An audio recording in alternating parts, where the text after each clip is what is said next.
Magandang araw po mga kamangmang, mga kapapa. Ang tatalakayin po natin ngayon ay kung paano po magsaing ng kanin na hindi po tinatakal ang tubig. Ang ating pong gagawin ay may sukatan po tayo, ngunit ang ating kamay po lamang. So ngayon po, ang ating gagawin ay susukatin natin ang tubig sa pamamagitan ng bukong-bukong sa ating kamay. So ang lalim po ng tubig ay hanggang bukong-bukong po ng ating kamay para may maging magandang resulta po sa ating sinaing. So ang atin pong gagawin ay isasalang po natin ito sa malakas na apoy para po mapakuluan ng maayos po ang ating bigas, at ito po ay maluto ng maayos.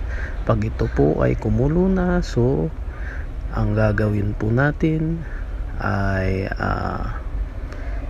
tanggalin natin yung takip, tapos pasisingawin natin, tatakpan po natin siya pero may nakasingaw po para hindi po umapaw yung tubig.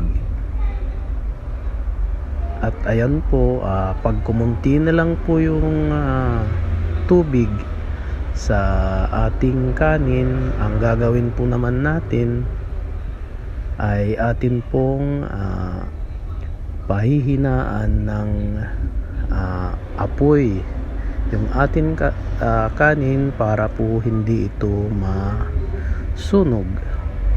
At maganda po ang magiging resulta po ng ating kanin. Ayan, malapit na pong maluto ang ating kanin, at ito na po ang naging resulta sa sukatan na may bukong-bukong na hanggang bukong-bukong na tubig sa ating sinaing na kanin. So ayan po ang resulta. So maraming salamat po, at sana po ay nakatulong ako sa inyo sa pamamagitan ng ganitong